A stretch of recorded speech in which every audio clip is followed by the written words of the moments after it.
Get ready because today's episode is fast-paced and high energy. I've brought on a guest that describes himself as a human megaphone, if that tells you anything.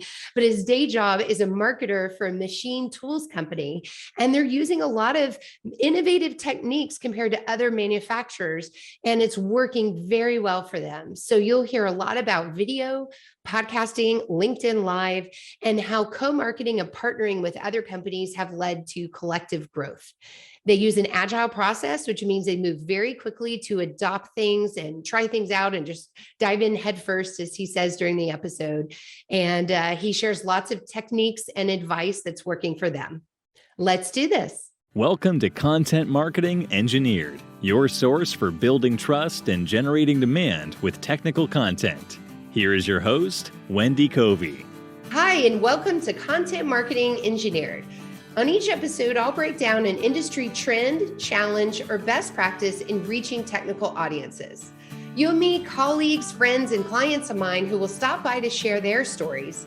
And I hope that you leave each episode feeling inspired and ready to take action.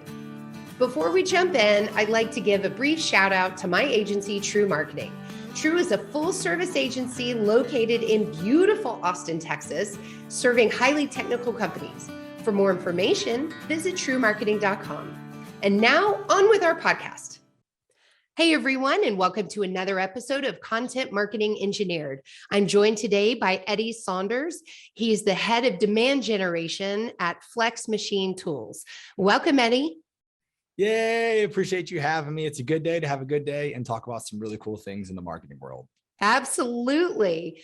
So in preparation for this interview, I did a little digging on your LinkedIn and I saw, you have your formal title, head of demand generation, but the first title that caught my eye, and I think this is in your headline, is the human megaphone.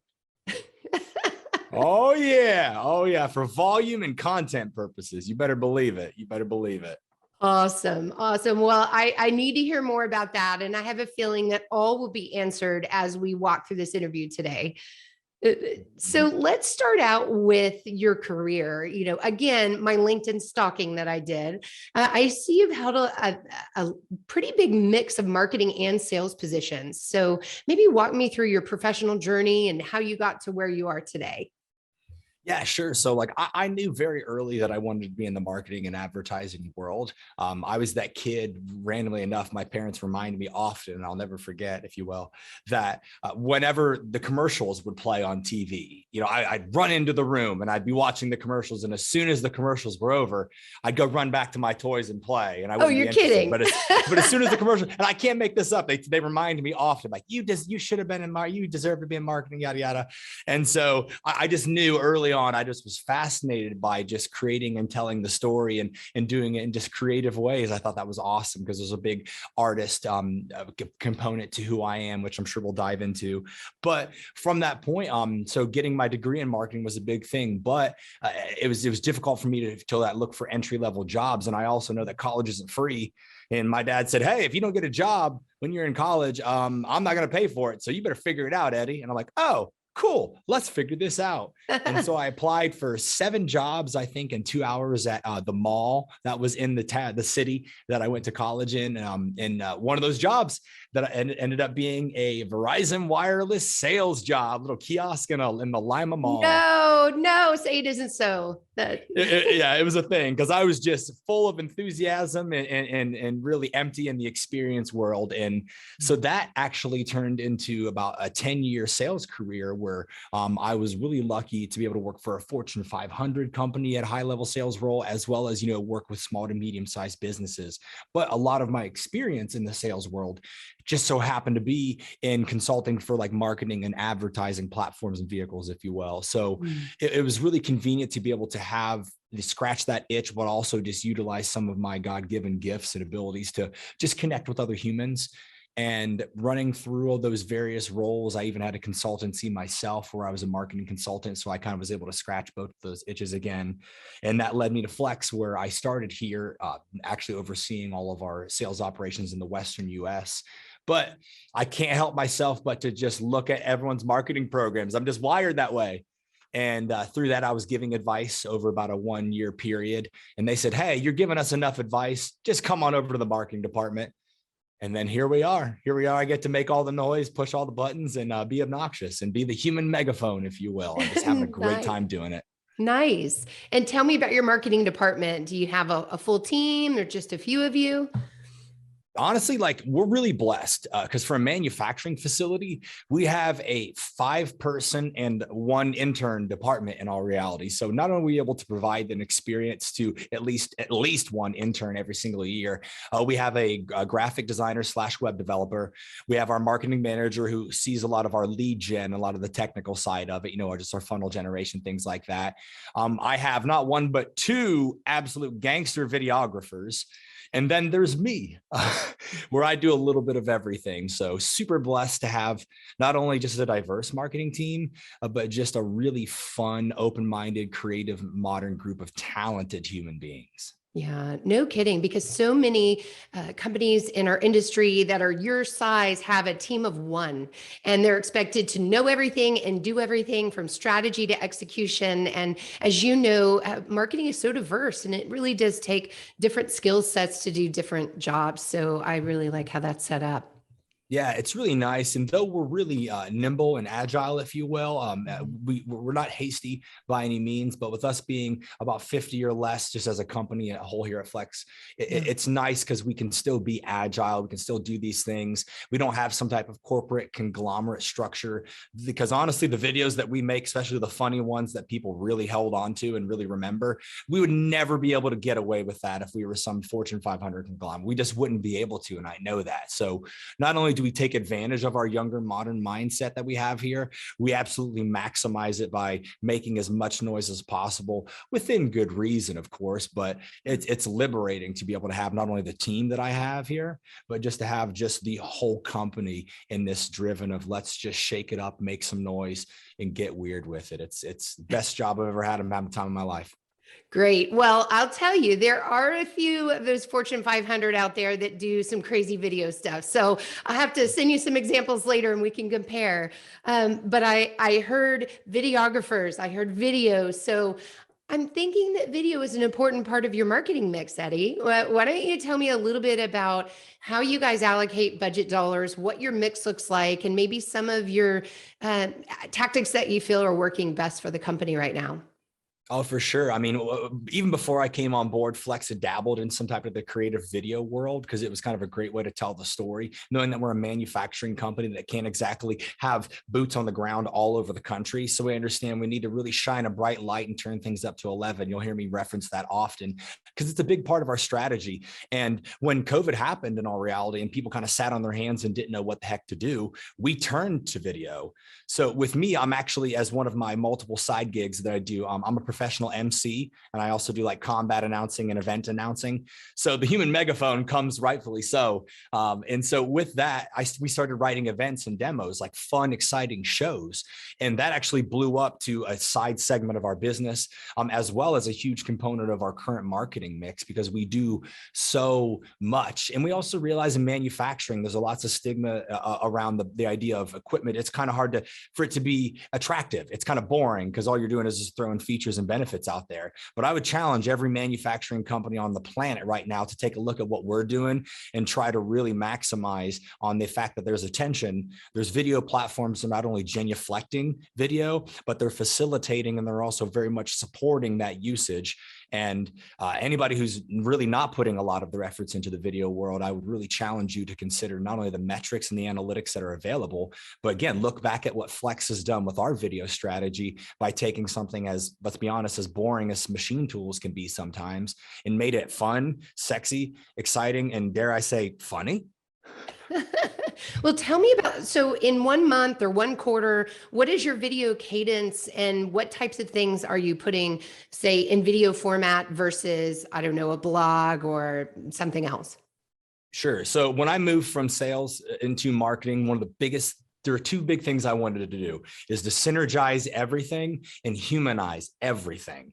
And so when it comes to just our general strategy and our cadence, we do have Flex and Friends, our live video cast that also translates into a podcast that's live every Thursday. So we have guaranteed video content that leverages myself as like the human element and like the brand ambassador, even though I'm also a direct employee of Flex. So we do that. We also will do some live demos as well throughout the time, depending on what our certain bandwidth is, because we are obviously producing these machines. And so with that, we're doing content almost daily in all transparency, some form of content every single day. We're always storing it. But the smartest thing that I think that we do, as well as what would recommend to everybody, is the word fractal, and creating fractal pieces of what you have. We all create awesome pieces of content. Flex is no exception to that rule. But one thing that we do really, really well is being able to take those pieces that we know do well, and then we break up the best parts of that. It's like taking a really good steak and chopping it into a handful of pieces and spreading it out over time. You know it's going to work. You know it's going to taste good. You know it has the right seasoning. So why not continue to do that? And so from a monthly basis, I mean, if we're not posting some type of video content every day, we're preparing content for that next day. And of course, we always fit in some really creative ideas. And as much as I'd love to say there's this big drawn out corporate process, no, one of us, we collaborate often. And that's another great thing. We don't have to set specific meetings. We collaborate multiple times every single day. And that not only cultivates good ideas, it separates the good ideas from the bad ones, so that you can have videos like our Star Wars one, like our famous Flex CNC Funny one, or our Flex Care Plus, to be able to really translate these items, make them more digestible, but also fit within our content strategy. I gotcha. So an agile approach and a lot of collaboration, where you at least aren't, one person going rogue, but as a team, taking everyone's creativity and strategic mindset and making decisions quickly based on that group decision. 100%. And though we have a lot of creative freedom here, we really do. But when you put out the things that we do, I mean, it does take a long amount of time to realize, okay, these people know what they're doing. They clearly know how to make some noise. I'm just going to stay out of their way. So I do have to highlight how we're super blessed here at Flex without having the kind of overtop, C-suite leadership looking down and saying, you can't do that. We get nothing but support. And I think when you foster that support as an organization, it allows the individuals to do what they know and to do it at a high level without having to worry or be fearful. Because if you're creating content in fear, is it really going to be your best foot forward? I really challenge that it's not. Very good. Well, that support often comes from two places. One is either leadership that just inherently understands marketing and how today's buyer is acting. The other type of leader wants to see lots of metrics and data, and what is the ROI in this activity? What am I getting for this investment? So tell me, which is yours? I mean, in all transparency, the leadership doesn't have to worry about the metrics and the data and the analytics, because I'm an absolute nerd for it. So it's like one of those, they don't have to worry about it because they know that Eddie is on top of it. And I make a lot of data-driven decisions, though I'm an emotional human being, and as we all are, and I like things that make us feel good, and I like to hear that feedback. We also have to understand that in 2022, or even moving forward, that there are so many pieces of technology that allow us to better understand how individuals are interacting with us to a certain point. Do I understand there's dark social and there's also ways that leads come in that we can't ever identify? Yes, but we actually use a variety of specific platforms to make sure that we know exactly what our audience looks like, exactly where our impression levels are, and what our general engagement is. Because our strategy moving forward, at least as I kind of head up this demand gen world, is to, one, obviously raise a lot of attention, but the key metrics we're focusing on are one, just impressions, being able to get out there. Because if we're increasing those impressions, we're getting in front of individuals. And if we can learn what content actually gets on these, genuflexly's algorithms, then we can begin reverse engineering some of the engagement. So very much data driven, very much so. Even though we're very emotionally led, and my theater background allows me to have a little bit of fun, we don't skimp on data here at Flex. We're a 50-person company, so we realize we're mid-size or small. So the dollars count. We don't have these millions and millions of dollars of marketing spend. So when we want to make these decisions, we have to make sure that we're doing it in a confident, sound manner. And there are a few things that allow us to do that better than raw data, which I eat for breakfast, lunch, and dinner. Oh, there's the quote right there. Breakfast, lunch, and dinner. All about the data.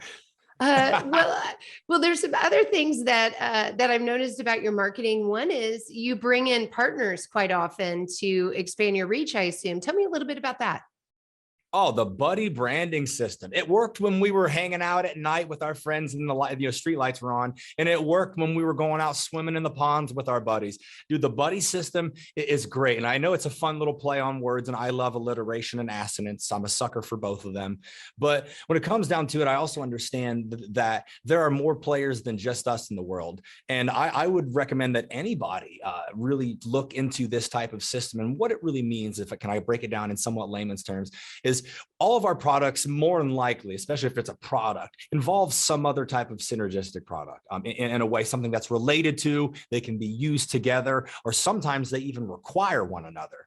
So in manufacturing, we have tools that require, say, for example, cutting tools. There are so many cutting tool brands in the world, and a lot of them are also trying to do the same exact thing that we are, and that's get their brand in front of as many human beings as possible. So what's one way that we can do that? Well, you have your network, I have my network. Maybe if we do something together, we can talk to each other's networks, and if there really is that crossover and we've done our homework, everybody wins. So we get to not only double down on the general frequency and reach of our efforts, but a lot of times from a spend level, if we're talking about some type of targeted ad campaign or where dollars are involved, we can cut that investment in half. And Flex has done that a variety of times, whether it's a targeted ad spend, geographical, if you will, or if we're talking about some type of print ad where we've actually split the cost of full page ads to make it literally 50% off while we just co-brand with somebody. It's, again, the big concept behind it is you're cutting down your investment, whether it's time, effort, whatever it may be, and you're doubling the amount of reach and frequency that you can obtain. And there are a few times in life where you get to reduce the effort and increase the output outside of that specific example. And again, marketing is no exception to that rule. And Flex has done that in a variety of fashions. And I would argue that aside from video, and even video being a battery of that, the whole synergistic branding that we've done with others in a collaborative form has been one of our biggest lifts, if you will, when it comes to our reach and our frequency and our engagement, because we're now talking to audiences that we would have never been able to if we didn't partner up with our friends. Great. When you do so, do you ever need to forge a joint value proposition to the market, or are you usually working, like you said, like, let's just split an ad and you take the top part and I take the bottom part? So how integrated are you in your strategy, or does it depend?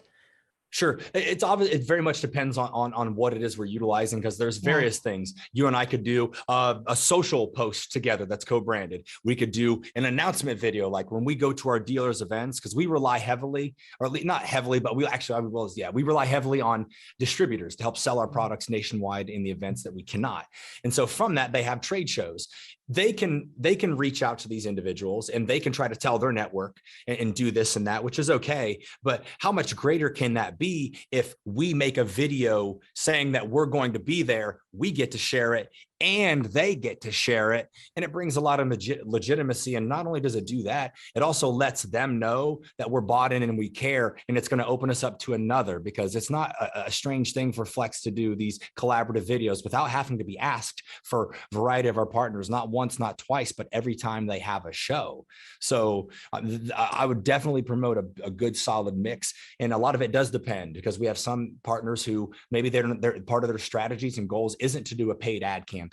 If you don't want to do a paid ad campaign, that's cool. We could still do a specific video that you can share on your socials. If that's not what you want to do, we can do a co-branded email. Okay, if that's not what you want to do, we can get as basic as doing just a standard white page, if you will. So it does depend. And we never want to assume that our marketing goals and dreams and ambitions are the same as anybody else's. But there's been, I think, 0 times thus far that if we've pursued a collaboration with somebody that we haven't been able to find at least something, because not only do we go into it with intention, we go into it already knowing what we've done, what works, and what could potentially work for them, so that they don't have to think about it. Starting from a place of authority. Yeah, that's great. I'm glad that you brought up distributors, because oftentimes it's hard for manufacturers to get that bandwidth and attention from particularly the larger distributors. So having that video or some piece of content that helps you help them and helps you guys stand out together is really smart. So really like that example.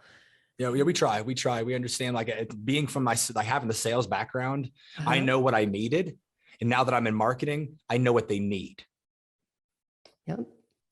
Now, another strategy I think you mentioned to me is your use of influencers in the industry. So tell me a bit about that. It's huge. And I personally think, and I've spoke about this a handful of times, that it's one of the most underutilized pools of attention and one of the most underutilized just marketing methods in general. Because you think influencers, you think like your Selena Gomez, your Kardashians or whatever, millions or hundreds of thousands of dollars a post, which that's cool. That's relevant to you if you're selling makeup products or fitness apparel or whatever else that they promote. But in all transparency, Flex has utilized multiple influencers, whether they're micro or even macro, to be able to promote some of our large machines. And just for example, with our specific tapping arm, we had teamed up with an individual, A-Bomb79. He's got over 500,000 followers on Instagram, and he's got, 6-figure plus on YouTube as well. So just big pool of attention there. And through us giving him a product, which was relatively low cost to us, we would have spent way more on other means. We were able to amass over 1.5 million video content views within a matter of like less than 2 years, 1.5 million. And that wasn't even our efforts. That was, hey, we did our homework, and I'm watering it down. We did our homework. We like you, you like us. Here's an arm. Here's a list of content that we'd like to see if that's what you're cool with. He's cool with it. 2 years later, over 1.5 million video views on a channel that's talking to people that we wouldn't be able to talk to before. And that's a big misconception. They think, oh, these are people who are just putting on makeup and filters and doing stuff. No, I mean, these are individuals who are thought leaders and attention holders to audiences that you are struggling to talk to. Why would you not consider talking to them when you know they already have the attention? And there are, of course, strategies for picking the right and wrong info. I mean, not all influencers are created equal, but if you do your homework and you reverse engineer with intention, influencers can not only change the game for you, it can be the game for you. Okay, good advice. I'm hearing lots of marketers in their car needing to like pull over and pull out a notepad and add some tactics to their marketing mix here. The last thing I want to make sure that we touch on is Flex and Friends. We need to dive a little bit more into this. So what was your inspiration behind creating this? And is it a video podcast? Is it a video series that turned into a podcast? I need to hear more. It is it's all of the above. Honestly, it was one of those things where there are a couple of content creators within the manufacturing world. Your Chris Lukey's, your Jay Calls, and even Joe Sullivan. They were doing their little video casts, things like that. And I thought it was really intriguing. And I wanted to provide that type of entertainment and education to the industry, but from the perspective of a manufacturing brand, because I know the humanization of brands and things like that, and I understand also the ambassador roles and the content creator. And so I was inspired by those human beings. And I thought, why can't we do that for ourselves? And I started to realize as well, there are so many interesting people in manufacturing that they either don't get to tell their story, they don't know how to, or there's just like no opportunity for them to do so. And so I thought, man, let's create something that's a catalyst for human conversation and understanding. And we don't pitch our product or anything along those lines. It's not a pitch show by any means. And it started as simply as, hey, I've been doing some homework. Give me this microphone, give me this laptop, and I will take care of everything else. And long story short, here we are almost a year later. We are I think we're in season 5 and still just treading along nicely. We go weekly. And the intention was mainly just to take advantage of LinkedIn Live. If I'm being upfront, Wendy, is like, because we knew that not everybody gets access to that. So once we got approved, we said, oh, live show, let's go. Yesterday. Let's give it a shot. Try some stuff out. Yes. And then so I would love to say here at Flex, we give things a shot, but we don't. We literally just head first. And so they were kind enough to support me, as I mentioned before, super supportive group here. They got me a laptop. I got this microphone. We invested in a small platform, and I started booking guests. And it's seriously been unreal. Started as a video cast that we go live every Thursday. And then we realized the popularity of it and the power of it. And then we turned it into a podcast, which is now been for the past probably a couple of months. And we are on Spotify, Google Podcasts, Apple Podcasts, Amazon, and Audible, which is unreal. Everywhere. A little bit of everywhere. But if anything, those are great. Does it provide metrics? Yes. But the thing that I'm the most proud of is being able to help these incredible people tell their story. That is the all time for me. That's why we don't ask for sponsorship. We're not doing anything along those lines. Yes. Can we create a mass amount of content from it? And do I maximize it from a content creation standpoint? Absolutely. But the thing, again, I'm most proud about. Yeah. I'm most proud about the human beings it's allowed me to be able to connect with, and also just to learn so much. Absolutely. So fun.